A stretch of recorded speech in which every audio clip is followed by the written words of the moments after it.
Hello Pisces, welcome to the Plaid Sheep Oracle. Oh, you're reading Pisces, very Piscean. We begin with the trickster.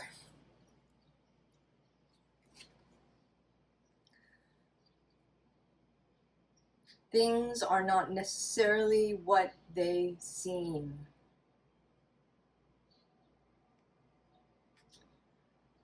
Beware of assumptions. Beware of labeling something as this because it reminds you of something else.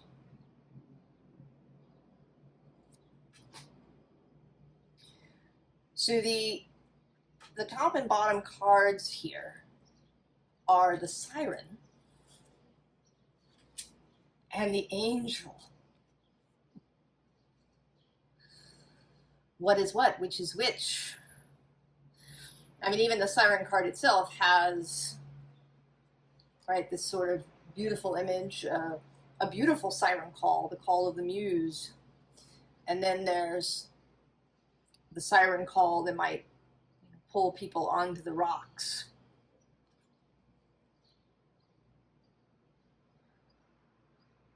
And then under the siren is the intimate. And next to the intimate is the innocent. Oh, Pisces. Beware of judgment.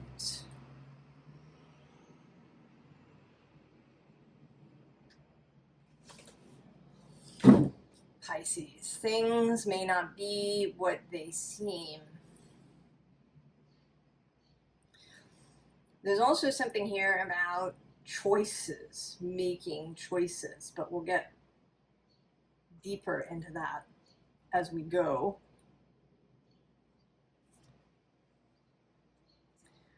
We have the wild rose fairy with love. Right below that, prosperity, and then renewal,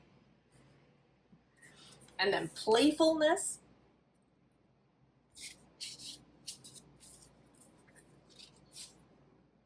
And the bottom of the deck is enlightenment.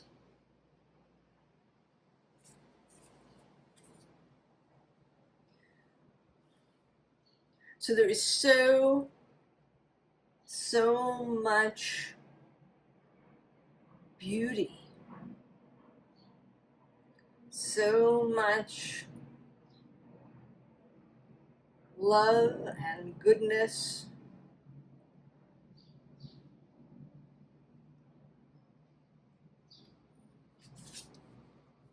And we have strength with the oak spirit.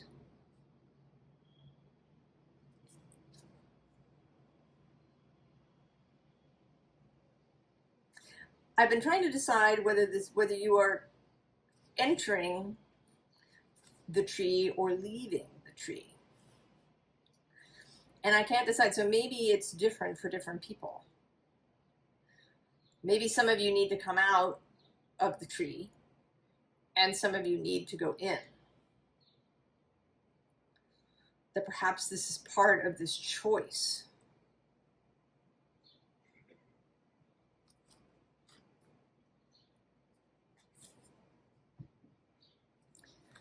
And there's the sanctuary, and I don't actually think it, with Mystic Meadow, I don't think it actually has anything to do with sanctuary.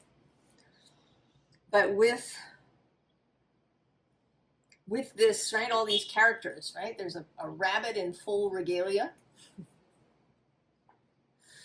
sort of a monarch kind of rabbit, or maybe a Hierophant sort of rabbit, and then the fox and the bear.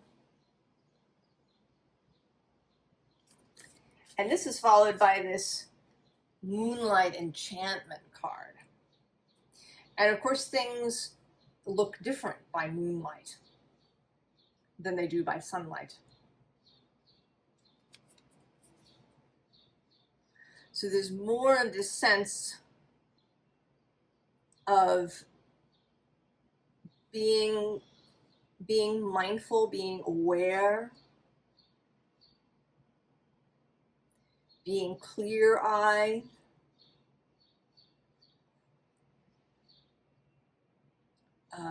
not judging things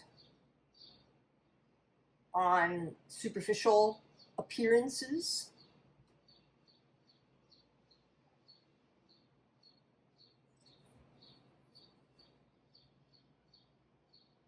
That you don't necessarily know, you have to really experience something, perhaps, or also to look at things with the eyes of the mystic.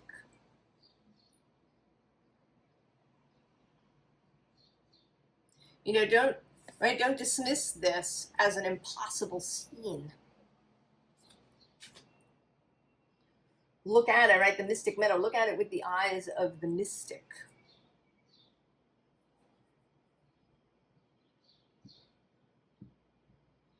The mystic for whom divinity, God, source is immanent. It is in all things. It can be experienced directly.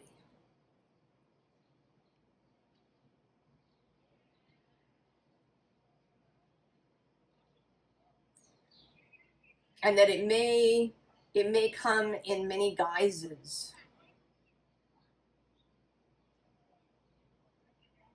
Or it may be that the moonlight is your prejudices, right? That are created by what you learned as a child. Your preconceived notions about what is and is not possible or real or available.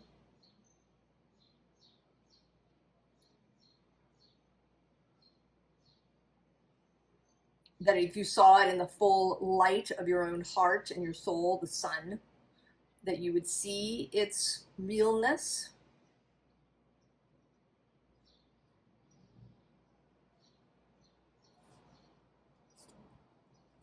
So then we have camel here in the moonlight.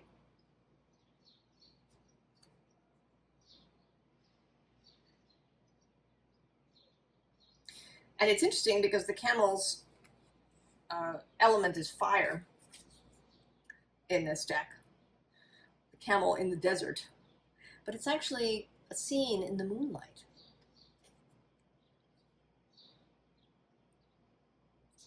So which is it? And below that is the bat,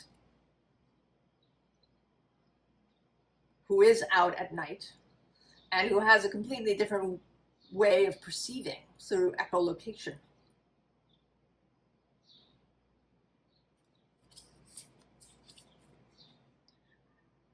How do you perceive things?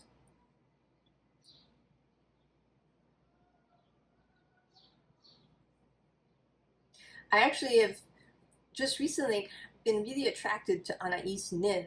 I've never read her memoirs in their entirety. I've read sort of excerpts. But I've taken one of them out of the library to read. And one quote that you often see by her is, we don't see things as they are. We see things as we are. That true objectivity, absolute objectivity, is an impossibility.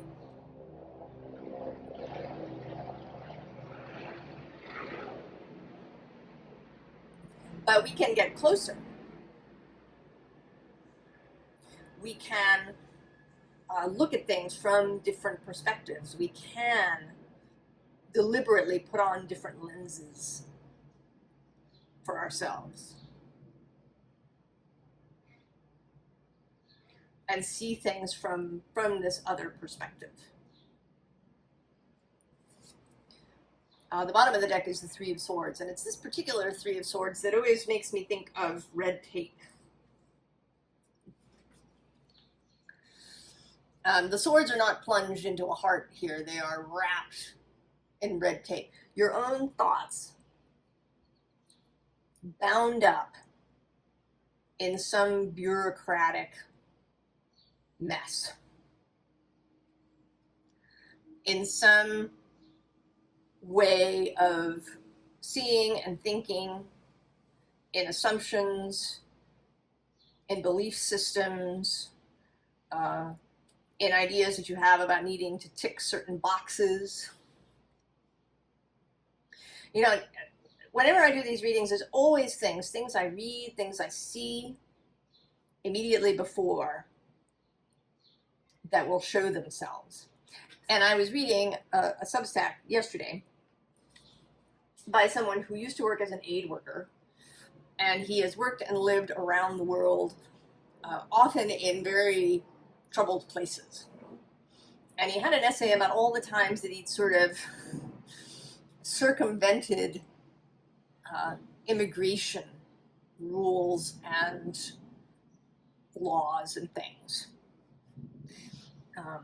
You know, keeping 2 different passports from different countries, bribery in some cases, talking people into things or out of things.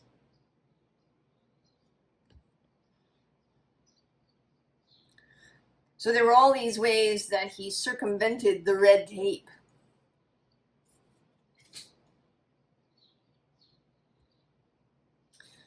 And places where somebody just needed to be able to check their box. In one case, he didn't have a stamp in his passport because he used the wrong one at the border. And so he left and went back to the original entry point. And he talked the person into giving him a stamp in that passport. And then he went back to the first place. And that new person didn't question this sudden appearance of the stamp. They didn't care. They were just able to check their box. The stamp existed. I saw it. It's like, right, it's this mad, right, this moonlight. What is going on?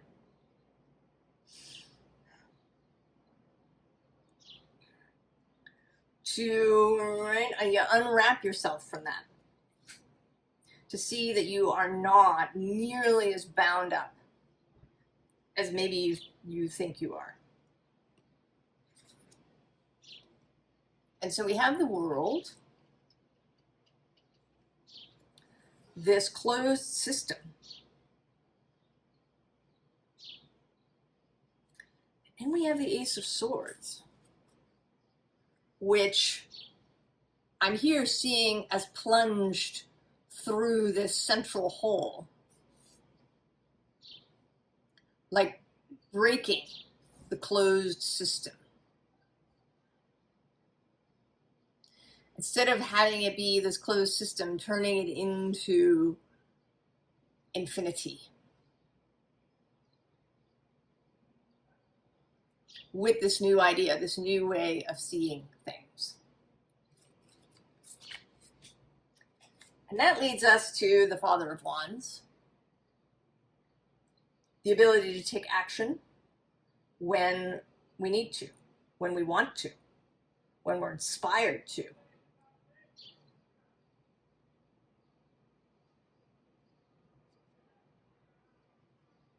Also Leo energy. Leo energy has been coming out. I think it may have come out in every reading. I'm not positive about that. But certainly in the last few.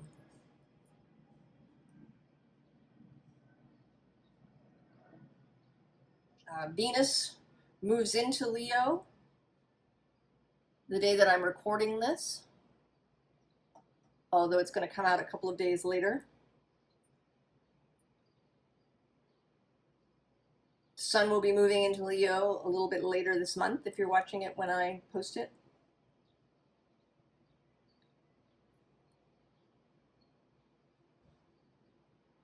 There's something about that.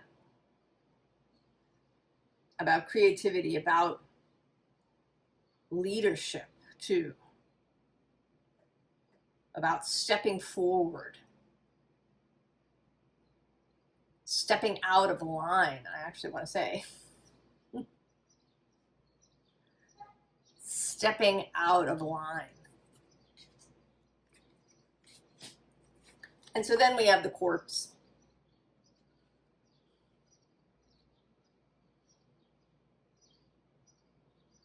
And interestingly, in this card, there's this sword that's been plunged through the eyes here. Right? The new idea through the way that you have seen things in the past.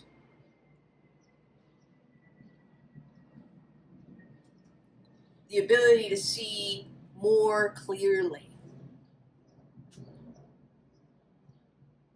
To understand that maybe you've been walking around in the moonlight instead of the sunlight. Maybe you thought it was sunlight. Somebody told you. They told you these things were true.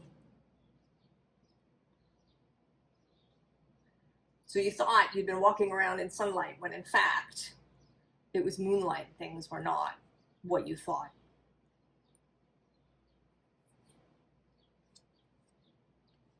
And so we have the King of Cups.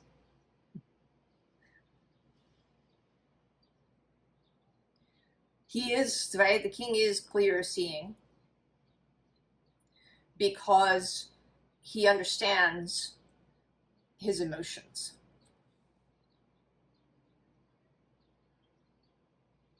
His system of regulation is functional. He can feel his feelings without being carried away or overwhelmed. He can feel grief without curling up in a ball, or anger without an explosion.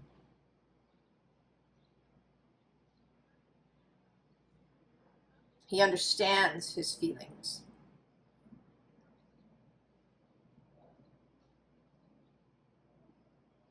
The kings, all the kings actually, are traditionally associated with fire. So this king is water of fire, which has an alchemical feel. He is associated with Scorpio, who is also fire and water, a water element, but the fire of Mars as one of his guides, as one of Scorpio's guides. Also the fire of transformation of Pluto, the fire of the phoenix, which is sometimes seen as a symbol of Scorpio.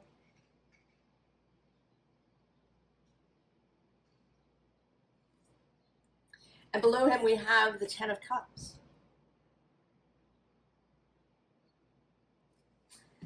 And also this Three of Wands. Oh, and that, right? Oh, yeah, see, look. So we have Ace of Wands, then there's this Four of Pentacles of sitting here stuck. And then there's the Three of Wands, which turns away. And keep that in mind, bottom of the deck is the Two of Wands. And it's facing kind of in the opposite direction. So you've got this Two of Wands. Somebody hands you this third wand. And your job is to get out of this position and into this one. And accompanying the Two of Wands underneath, they were all in a row. Two of Wands, Two of Swords, and the Lovers. Choice, choice, choice.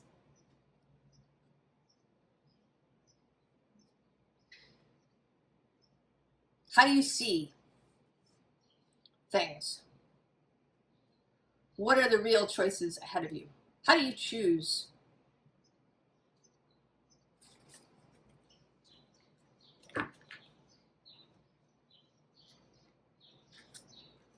So then we have the Page of Swords. The newness, the new idea. He looks a little hesitant here. The Page of Swords often has a little, sort of looking behind. Are we worried what's sneaking up on us? Or maybe we're just taking a last look at what we're leaving behind. But he is followed immediately by the Ace of Swords. So the hesitation doesn't last. It's just a little look. Making sure, and that's absolutely fine, Pisces. You don't have to be, uber impulsive.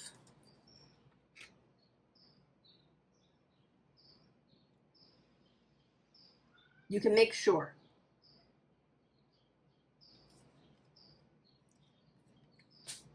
And this ace is under the other ace. It's an extra sort of doubling.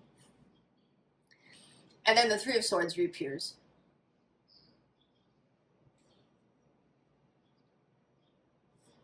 And a real understanding that these, right, these swords, these red tape, these are all just thoughts that have been stuck into the heart. They can be pulled out. You don't have to leave them there. You do not need to continue to stab yourself in the heart with the same thoughts.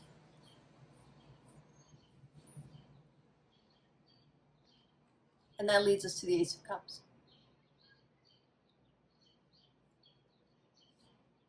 The full new understanding, Pisces. Your water.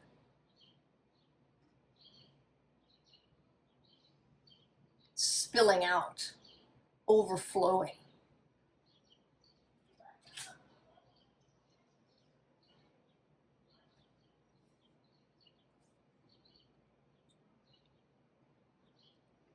And I'm actually thinking, I don't know why it's, well, maybe I know why it's coming into my head. This circle that the bird has is making me think of the wafer that you would receive at Mass, the body of Christ. And not so much that, but this idea of something being two things. Both being just a wafer, but also being this symbolic thing. And that from a mystical perspective, this is always true. There isn't only the physical thing in front of you.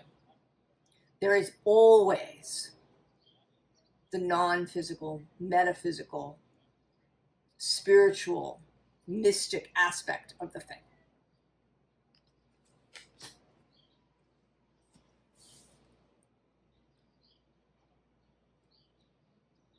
Now, this is a deck that hasn't come out in a public reading in a long time.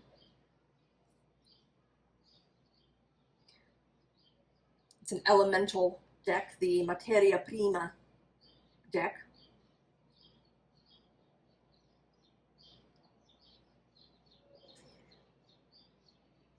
And there's this figure who seems to be, I mean, he does look as if he's about to orate, but he also seems as if he's, right, he's kind of saying no to something. He's pushing something away.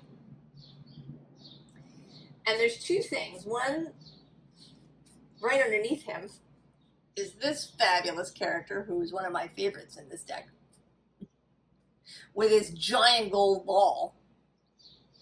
And he's, right, he's like a wild man of the woods. A kind of wild mystic look with this, robe apparently made of plants, and his wild hair and this giant globe of gold. And then there's also this vanadium woman who has a couple of different things that maybe she wants to offer. So there's these offerings. And interestingly too, under the manganese is tin, which is the metal associated with Jupiter. And this kind of wild wolfman creature. So much here about what things appear to be.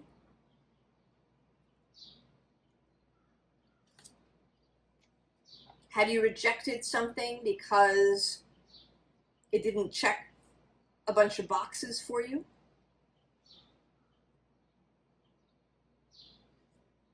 But then it seems that this woman tosses her ball to this guy and he catches it. And in doing so, he goes from being,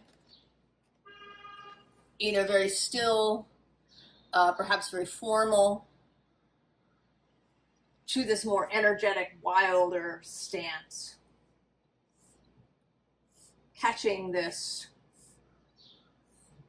ball that maybe wasn't what you thought. Something is coming, Pisces. This is, of course, about living life in general, but there is something, I think, very particular and specific that is about to show up in your experience. And you need to look at it with a mystic's eyes. You need to go ahead and catch it and embrace it.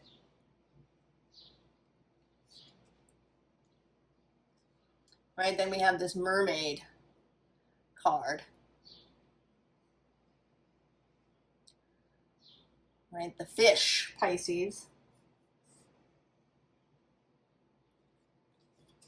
So this thing that's arriving is very compatible with you. You've called it.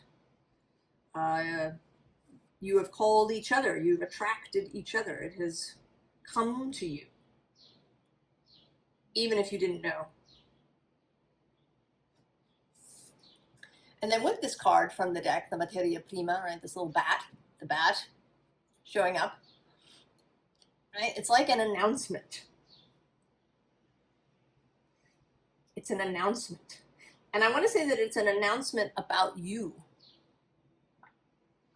Right? It's not announcing whatever this thing is that's arriving. That's going to show up perhaps in an unexpected way, or, you know, from a direction that you didn't expect, or in a form that's unexpected. I don't know. It's, you know, but when you catch it, when you embrace it, when you see its compatibility with you, then you are going to move out into the world, and this card is here to announce your coming.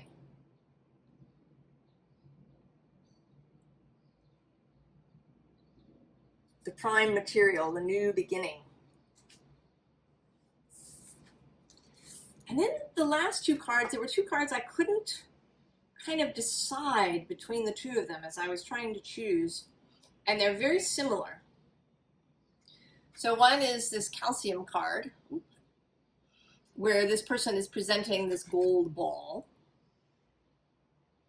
And then the other is this nitrogen card with this presentation of these flowers. So you are showing up with something beautiful, something valuable, something shiny. Something generative that grows.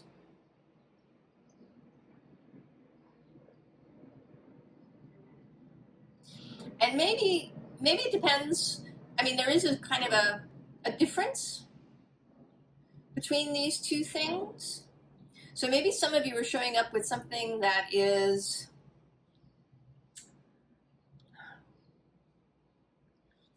that's maybe more of an idea. Right? That's more of a, I don't want to call it a metaphor, but that's more thought-based. You know, maybe it's an idea, maybe it's a book, a philosophy,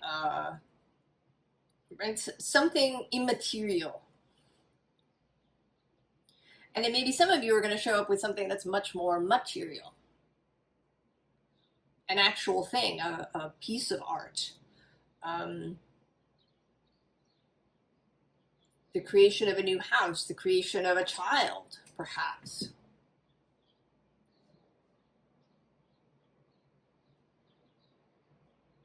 An actual new business, something that is very material in nature and that is going to grow physically.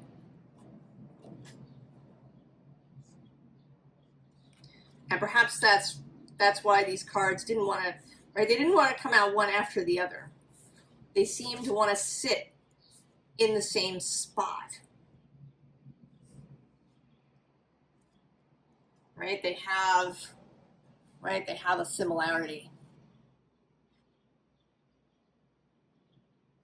There's just a slight nuanced difference in what this result will be, in what you're going to bring forward onto the stage.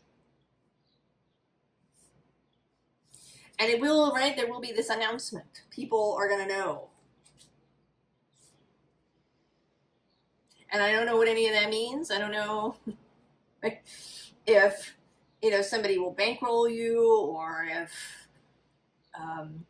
somebody with a really large audience is going to say, hey, did you hear about Pisces? They've got this new thing. Or if it's going to be, sort of the power of attraction, that people are just going to start showing up where you are ahead of this presentation.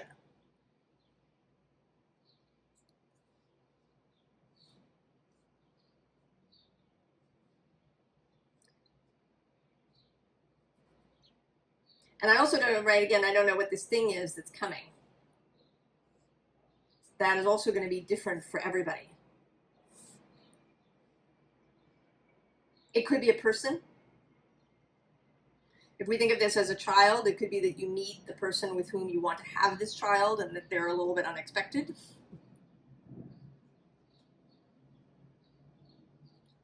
Or you meet a partner, or, this is the bankroll that comes from somewhere unexpected.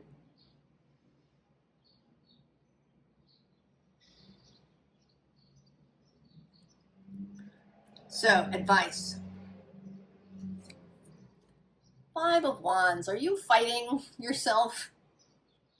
Pisces, have you been fighting? Maybe you've been fighting the red tape.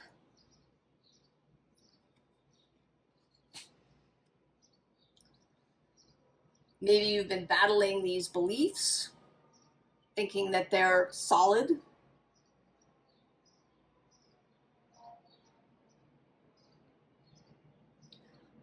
But if you've been fighting something,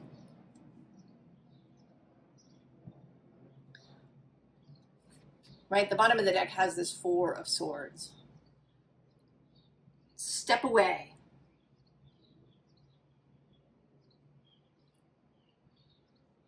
The fight is not necessary. Again, I was listening yesterday to a little bit of a podcast where someone was talking about how he has difficulty when he's confronted by people who think that his ideas, his opinions are awful and wrong, and they're sort of screaming at him, and he has this need to stick.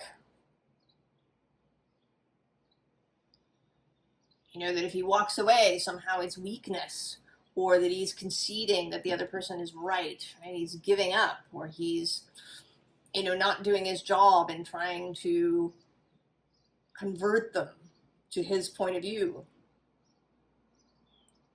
And the person he was speaking with said, well, how do you, is it, if you enjoy that challenge, then you can stick, but if it deranges you and dysregulates you and leaves you exhausted, then you find a way to reframe it, see it differently. See the truth that you don't have to stay there, that you can leave. Right? That staying in a battle that you're simply not going to win doesn't make sense. And here the battle is unnecessary. You're battling these forces that don't actually have anything to do with you. It's just the red tape. And below that is the star. Below the Five of Wands. Turn away. Focus on the star. And then below that is the Six of Swords.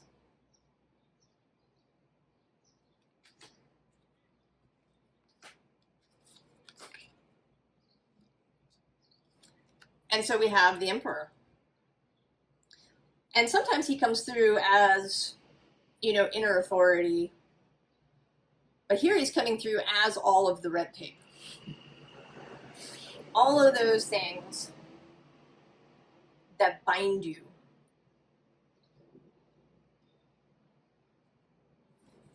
But he's followed by this Seven of Pentacles.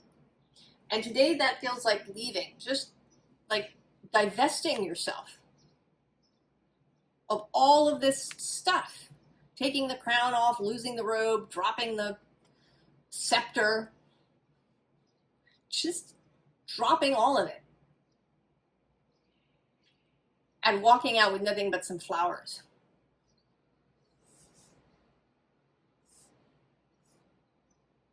Taking the beauty that you hold, the beauty of things that you've learned in your life. The beautiful memories. The beliefs that are expansive. And taking those. And then after you've spent some time divested of all of these things,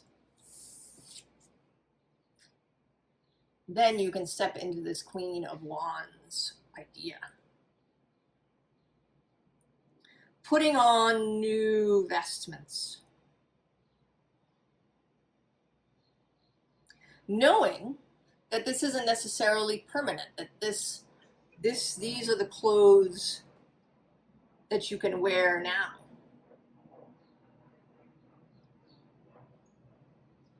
That it's not permanent in any way. But that it serves you and your mission to be the Queen of Wands now.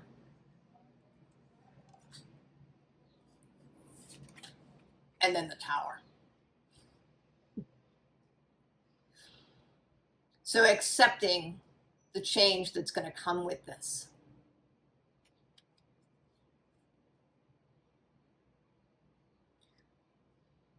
Accepting all of the new responsibilities. You know, this tower isn't, right? The lightning is striking behind the tower.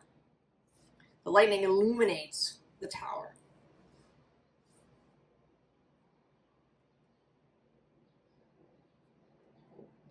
You know, and there's this figure down here who appears to be on fire.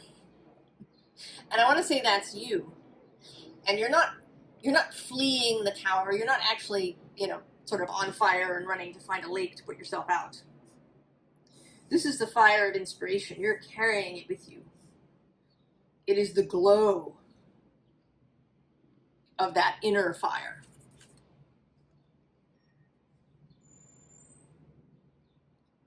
You prepared to leave the tower, to go out, to be visible, to take your glow, that fire, that inner fire, out into the world. There's that leadership component, that being visible in this new way that you're moving, having dropped all of the red tape.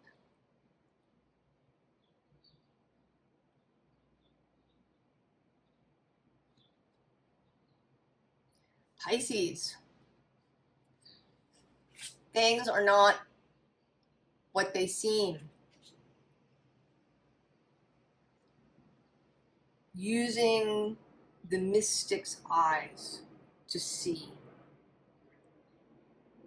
is important now, because something is arriving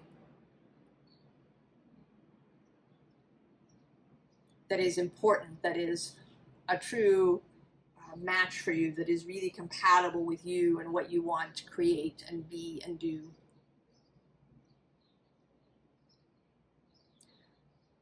I wish you the very best, Pisces, with this. I hope that this feels expansive and exciting for you. And fun, right? The trickster can be a lot of fun. I will see you next time. So long, Pisces.